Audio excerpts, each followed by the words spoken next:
Thanks for joining us on CoreTV News at 4. I'm Nifemi Ogutoye. Former President Olusegun Obasanjo today visited President Muhammadu Buhari at the presidential villa. No media organization was, however, allowed to film the arrival and departure of the former president. The visit, which lasted for about 30 minutes, was described as private by security operatives. Meanwhile, President Muhammadu Buhari this afternoon ordered mass retirement of permanent secretaries. A top presidency source suggests that at least 17 permanent secretaries may be affected. President Buhari had earlier this morning met behind closed doors with the permanent secretaries. We'll bring you details of that story in subsequent bulletins. Former Benue State Governor Gabriel Suswam was formally docked on corruption charges before a federal high court in Abuja, but was granted bail in the sum of 100 million naira with one surety. Suswam was docked alongside his former finance commissioner Omodachi Olivia on a 9-count charge of money laundering preferred against him by the Economic and Financial Crimes Commission. He pleaded not guilty to all the charges. We'll keep you abreast with details of that story subsequently. Some aggrieved members of the House of Representatives under the All Progressives Congress are now demanding the dissolution of committees in the lower chamber. The group of 25 representatives, led by the member representing Goronyi Gada Federal Constituency in Sokoto State, Musa Sarkin Ada, said they have lost confidence in Speaker Yakubu Dogara, who they insist is not a true party man. They also described the elaborate inauguration of the committee's leadership as a propaganda. The lawmakers spoke at the APC National Secretariat in Abuja.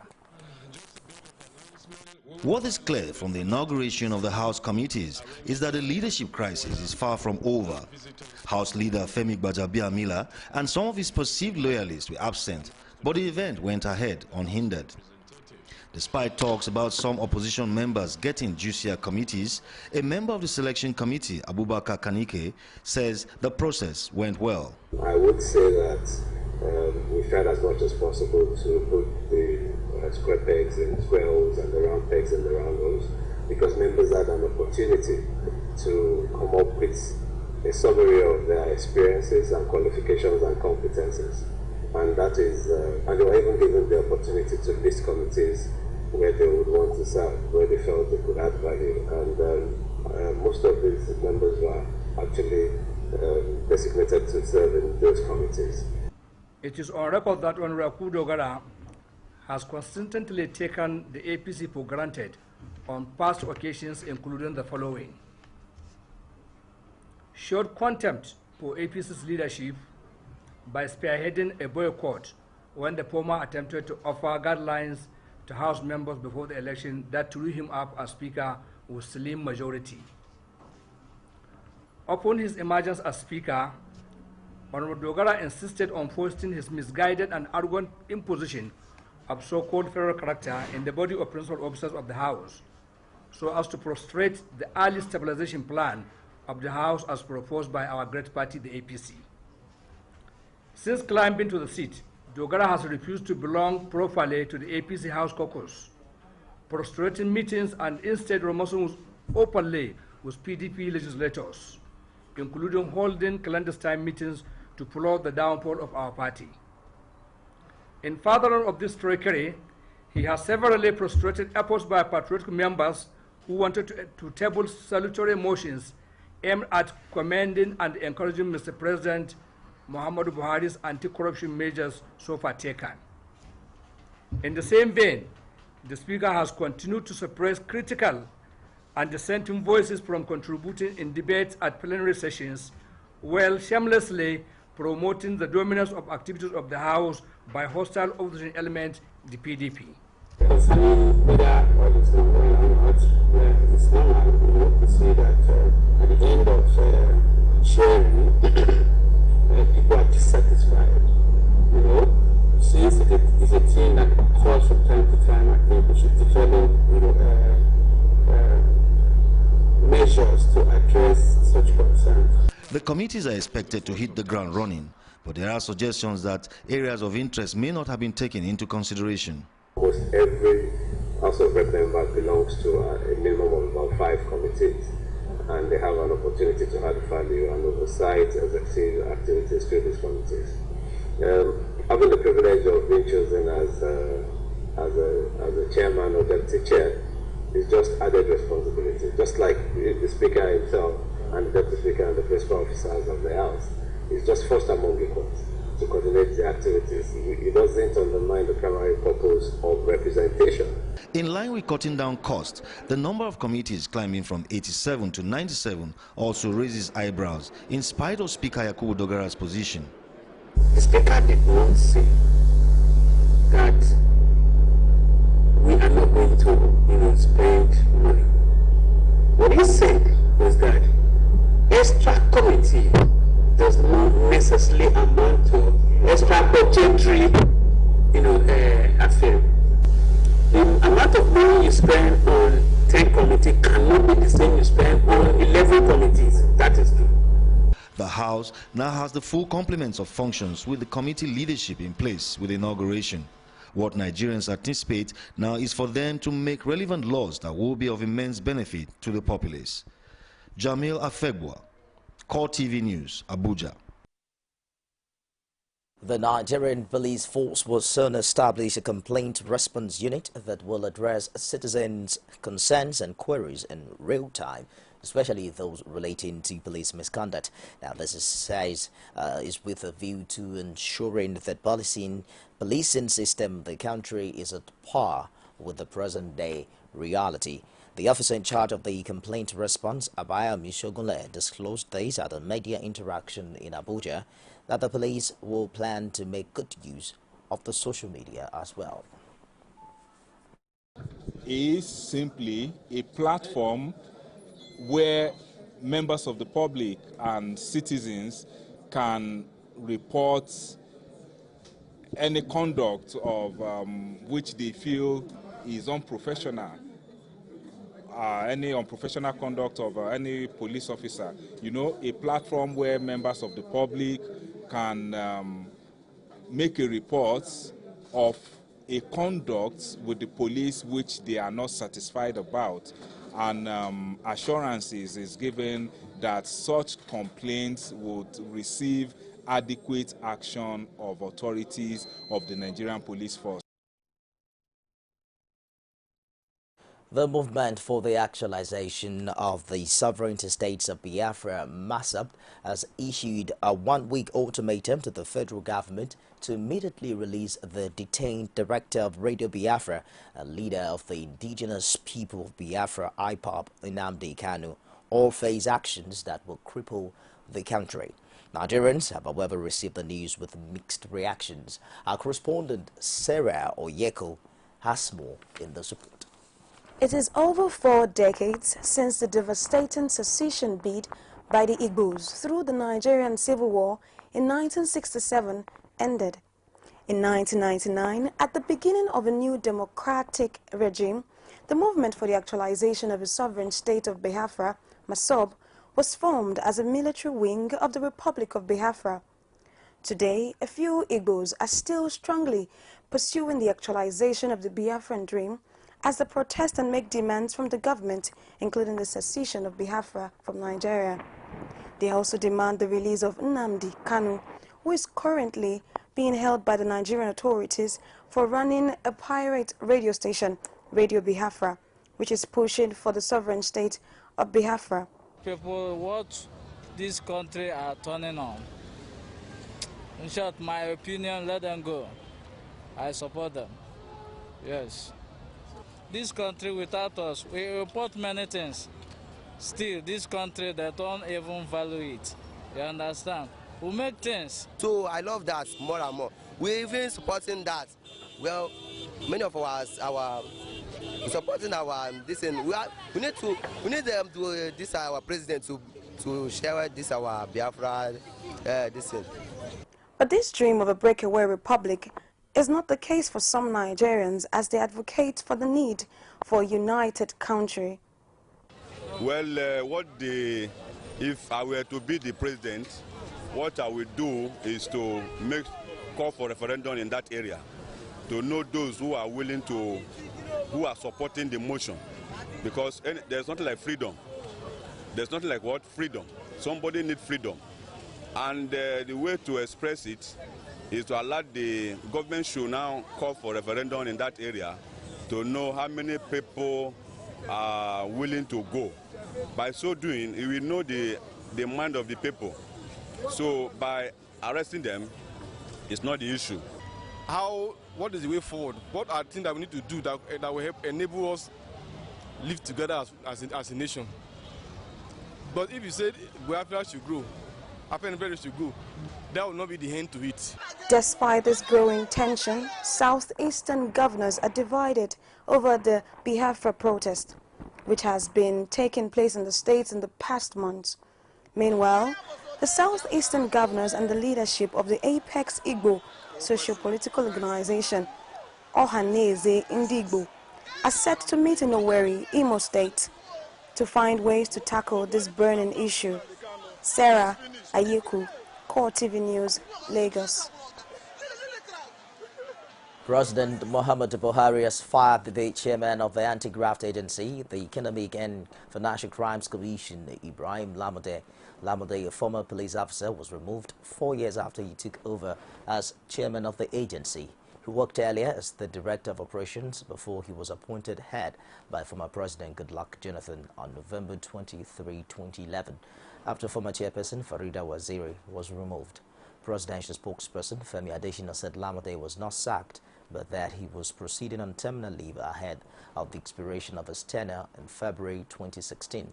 Meanwhile, President Buhari has approved the appointment of Ibrahim Mustafa Mago as acting chairman of the commission. Mago, an assistant commissioner of police, was a former head of the economic governance unit of the Anti-Graft Agency. We'll take a break now, and I'll be back with more stories. Do join us again. Some pundits believe that as long as the political system is driven by selected few, corruption may be difficult to fight. You should be careful about what you say. I am not the only politician. Even if I've wronged anyone, it is time to forgive me. Please for Arena every Sunday at 9:15 p.m. and a repeat broadcast every Tuesday at 1:30 p.m.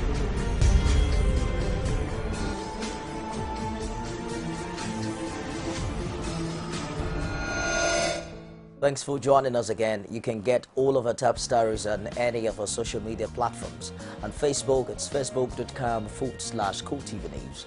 Our Twitter handle is at CoreTV News NG. You can also watch us live via YouTube. Subscribe to our YouTube channel at youtube.com/CoreTV. Leave a space and news. The Code of Conduct Bureau has arraigned former Minister of Niger Delta Affairs Gatze Orubebe on a 4-count charge of alleged forced declaration of assets and acceptance of about 70 million naira bribe. Orubebe was docked before the Code of Conduct Tribunal on Monday but pleaded not guilty when the charges were read to him. Prosecution counsel Musa Usman consequently asked for adjournment to enable him call witnesses. Tribunal Chairman Danladi Umar granted the request and adjourned to November 26 for hearing. The former minister Gatze Orubebe is facing trial for false declaration of his assets when he was a cabinet minister in 2007.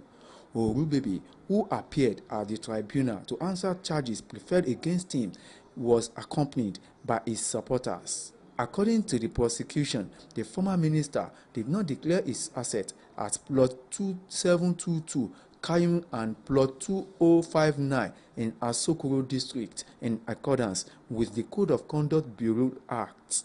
He was equally accused of collecting a 70 million naira bribe in 2 tranches before awarding a contract in favor of a company owned by one Pastor Jonathan Alota. The contract was for the construction of a skill acquisition center in Edo State for 1.8 billion naira. Orubebe pleaded not guilty to all the charges. He and his counsel maintain that the charges are not supported by any concrete evidence. Today we were ready to proceed, and that they are not ready to proceed after the heavy weather made out of this case about 10 days ago. One could feel free, feel easy to say that probably the allegations are not real. I'm somebody that loves this country. I have worked for this country. I also remember 2008, 2009, when the economy of this country was going down because of the Niger Delta crisis. I was the only minister who went around the camps of the former militant leaders that led to amnesty. I have worked for this country. And I believe that it is wrong for people to have a perception that anybody that has worked for this government, or government at any time in this country, is a criminal. I think that perception is wrong. But after the arraignment, the prosecution was unable to produce its witnesses, and this didn't go down well with the tribunal chairman. He expressed disappointment. He warned the prosecution on the implications of not lining up its witnesses at the next adjourned date. The tribunal chairman thereafter adjourned the matter till November 26. Former National Security Advisor Sambo Dasuki has dragged the federal government to a federal high court in Abuja, seeking for enforcement of his fundamental rights and security of life. Dasuki is also asking the court to compel the operatives of the Department of State Services to vacate his house located at 13 John Kadia Street, Asokoro, with immediate effect.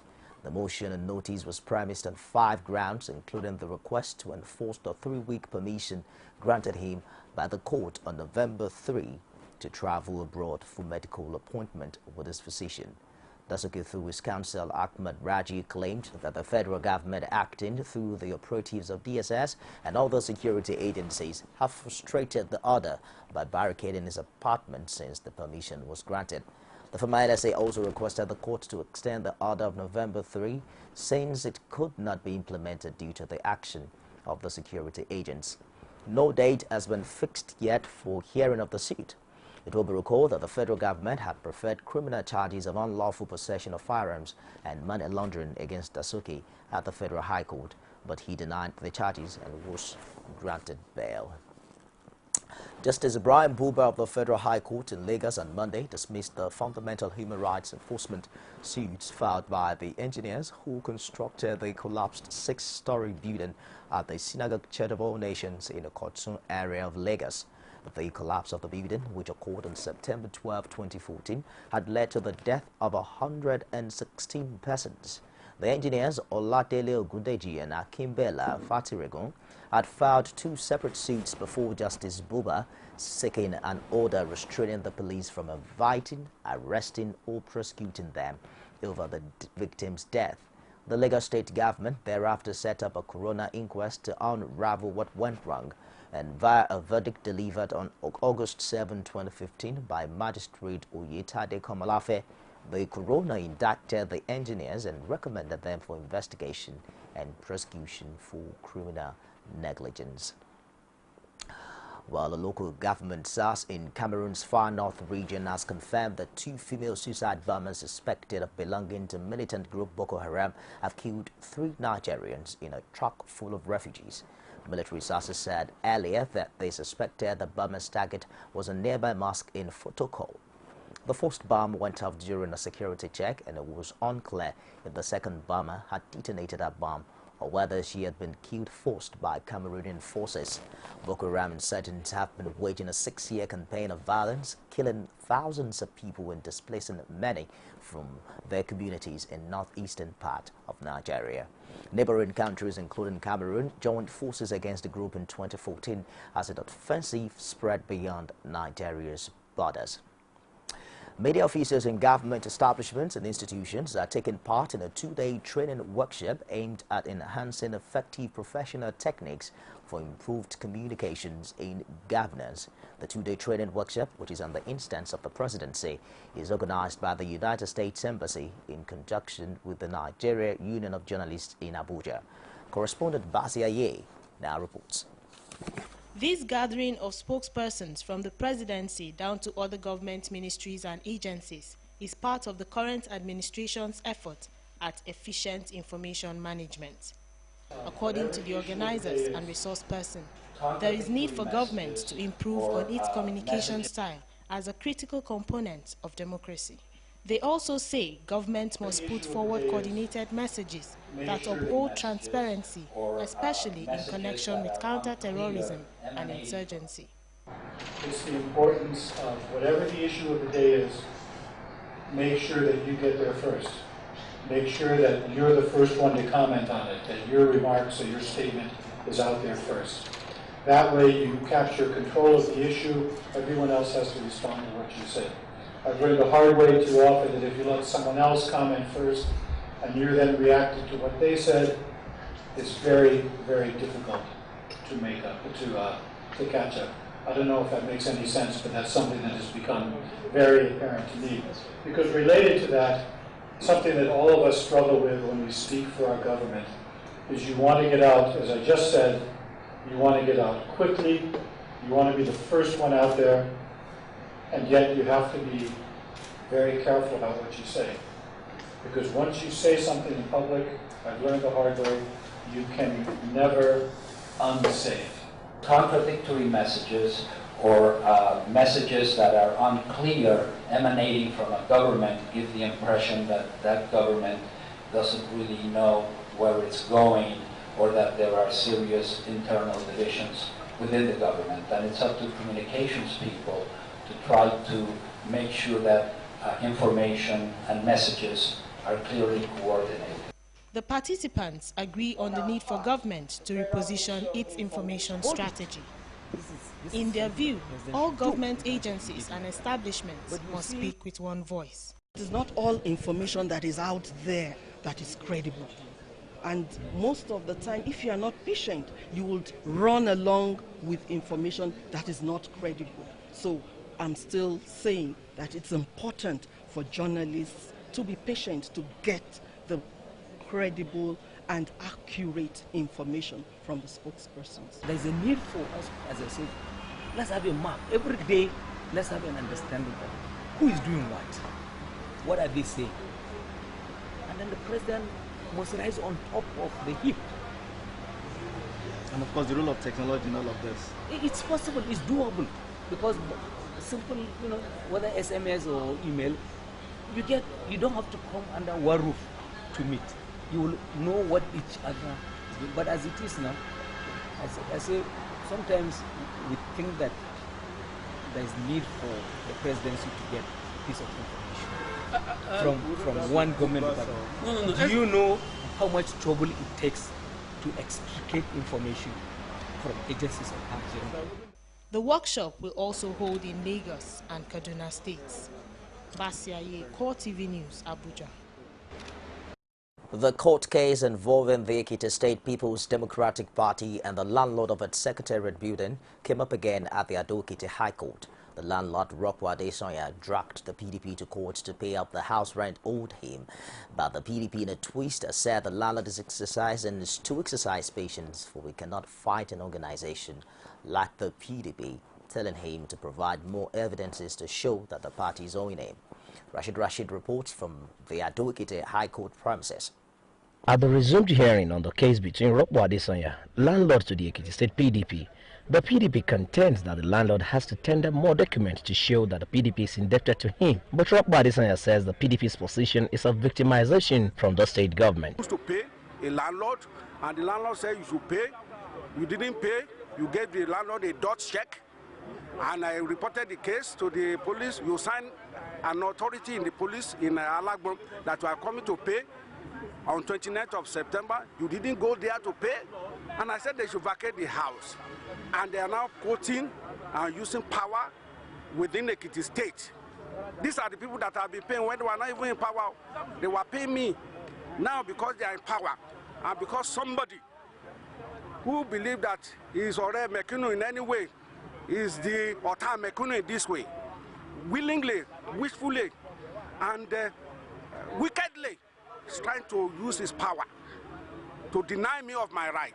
Though the PDP agrees that that check was issued to Rokwa Adesanya, they however plead for patience. The party account is under certain challenges, and we cannot issue checks on that account for now until the challenges is brought aside.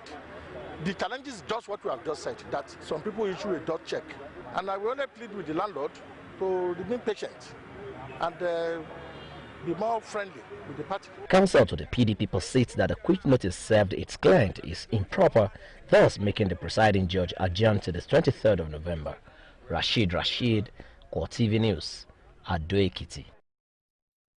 While things may seem not to be going on well at the Kwara State University Malete, as both the management and academic staff are embroiled in crisis due to recent suspension of 6 lecturers. Now, while the Vice Chancellor of the university, Professor Rashid Naala, justified the suspension on a legal meeting of the lecturers and rough handling of the Chief Security Officer who challenged them, the lecturers on their part traced the history of the suspension to agitation to unionize, which the school refused to approve. Rashid has more in this report. The crisis rocking the Kwara State University seems unending, although the campus looks calm, devoid of any crisis.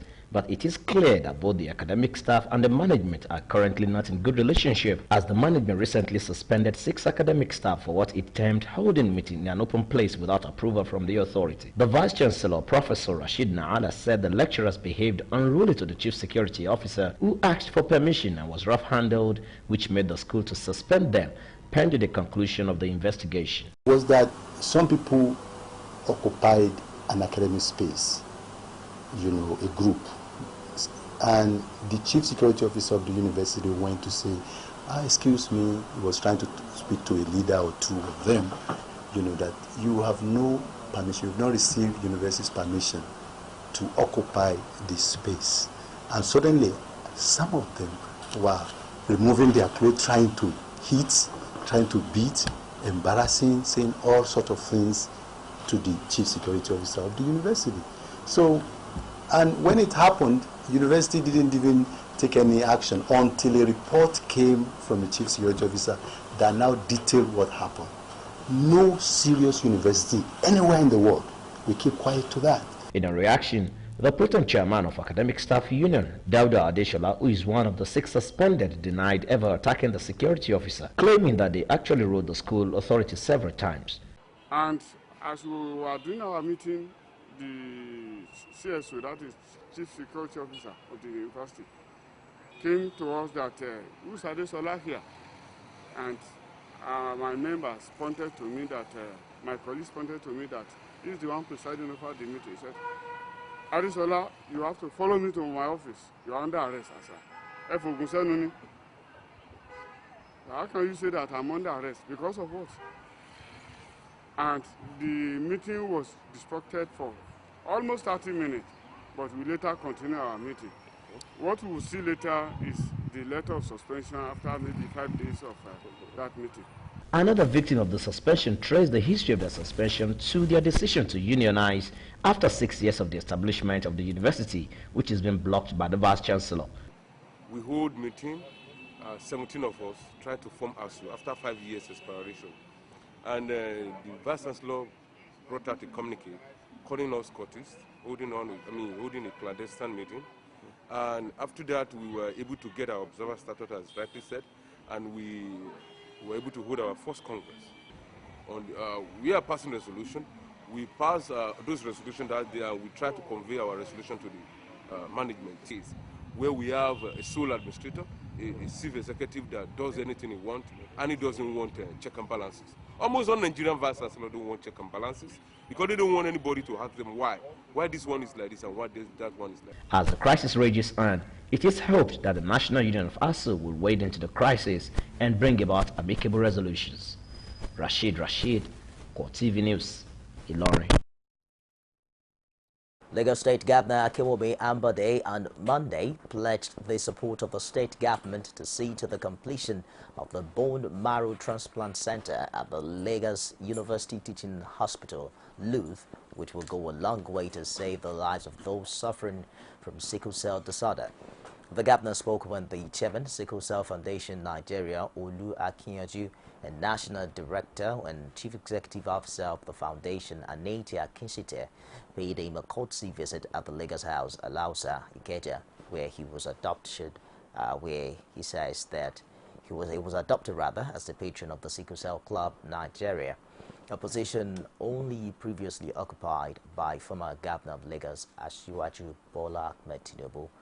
Commending the foundation for intervening and providing support to victims of sickle cell in Nigeria, Governor Ambode expressed optimism that the establishment of the center will be a major breakthrough, saying that the state government will provide support in line with the cardinal programs of his administration to touch as many lives as possible. Teenage pregnancy is a global problem which affects not only the future of the young woman, but our health and education. The United Nations Population Fund, UNFPA, says pregnancies among girls less than 18 years of age have irreparable consequences. And research shows that babies born to teens may have weaker intellectual development, lower skill, medical and behavioral issues. Our correspondent Neto Levery has details in this report. The impact of teenage pregnancy cannot be overemphasized, as it violates the right of girls with life-threatening consequences in terms of sexual and reproductive health. Most teenagers have misleading information about their reproductive health, and in trying to experiment their sexuality with the opposite sex, they end up pregnant. Aside the psychological effect, some complications that may occur during teen pregnancy include anemia, toxemia, high blood pressure, and premature birth of the baby. These complications are usually as a result of the young mother's inexperience to cope with changes in her body and motherhood. For a younger person, there might be complications. What are the effects? We've seen people who have children much earlier having complications like VVF, which of course affects them in life. They become ostracized, they drop out of school. And because they drop out of school, we find out that even the children they have are not well educated, because we find out that a woman who is educated has a higher chance of bringing up a child who will also be interested in education. Aside the health implications, teenage pregnancy also affects the academics of the young teenager, as she not only drops out of school, but her entire career path could be destroyed as she grapples to face the challenge of taking care of the baby. Naturally, it's a very bad thing for a young child to get pregnant at an early age, and there are so many reasons for that. It's either the child is the teenage girl is ill-informed, or maybe she has been influenced negatively, from maybe her background. Teenage mothers not only suffer from social stigma in society, usually their self-esteem becomes very low as they find it difficult to interact freely with their peers. With all of these, it however behoves on the parents, government and non-governmental organizations to ensure they create the necessary awareness on sexuality issues so as to secure the future of the adolescents. You're watching CoreTV News at 4. Business is next. Join us again. You can now watch CoreTV News live from anywhere in the world on our website, www.coretvnews.com. Click on Live TV on our website and watch us live. And welcome to CoreTV Primetime News. To follow us on Twitter, click on Twitter icon on our website. On Facebook, click on the Facebook and YouTube to see all our previous news production. You can also watch us live on YouTube. Click CoreTV, leave a space, then News. CoreTV News, our 24-hour news station. On business, the Nigerian Electricity Regulatory Commission (NEC) has imposed a fine of 18 million naira on Abuja Electricity Distribution Company over the electrocution of 8-year-old Faith Yakubu at Angowan Road, Gwagwalada, the Federal Capital Territory, which is within the Thames Distribution franchise area. In a resolution, NEC uphold the recommendations of its panel report of accident investigation, which found the distribution company, DISCO, liable of negligence. The DISCO has also been directed to carry out a regular safety enlightenment campaign in accordance with the Nigeria Electricity Safety Manual and Nigeria Electricity Safety Code. Chief Executive Officer of MTN, Sifiso Dambegwa, has resigned following the $5.2 billion fine imposed on the company by the Nigeria Communications Commission. Dabengwa made this known in a statement sent to newsmen in Abuja. He said the resignation was in the best interest of MTN, which has seen its share price fall since the fine was announced. It will be recalled that the $5.2 billion fine was imposed on the company in October after it failed to deactivate unregistered SIM cards from its network. Outside Nigeria, opposition leader Aung San Suu Kyi's party is claiming gains in Myanmar's parliamentary election, with supporters already celebrating an anticipated landslide victory. At least 2,000 people braved the afternoon downpour on Monday in the commercial capital Yangon as they awaited the announcement of the results and the possible speech by the democracy icon. Supporters waved the red flag of the Suu Kyi's National League for Democracy, the NLD party, while singing along the campaign theme song, shouting "NLD, we will win." Party spokesman Wayne Tain said the NLD had won about 70% of the votes counted by midday on Monday. A Jordanian police officers shot dead at least 2 Americans and 1 South African and also injured 4 Jordanians. The killings took place inside a police training center in Amman, Jordan's capital city. Report says the shooter also committed suicide after the killing. Jordanian government spokesman Mohammed Momani, who confirmed this, revealed that the shooter's name was Anwar Abu Zaid. Momani added that the shooter had served in the Criminal Investigation Department and the Police Intelligence Unit before joining the training program in Muakkar. And out to sports. An official of the Nigerian Football Federation has disclosed that the reigning Under-17 World Cup champions Golden Eaglets will arrive the country's capital city of Abuja tomorrow. Nigeria won a 5th FIFA Under-17 World Cup on Monday after defeating Mali 2-0 in an All-African final in Vena del Mar in Chile. Nigeria has previously won the Under-17 World Cup in 1985, 1993, 2007 and 2013. But this is the first time the country is winning the tournament outside Asia. Skipper Kelechi Nwakali was named the tournament most valuable player, while striker Victor Osimhen was goal king after a record-breaking 10 goals scored across the 7 matches the Eaglets played in Chile. And that wraps it on the news at 4. Thank you for watching. I am Nifemi Oguntoye.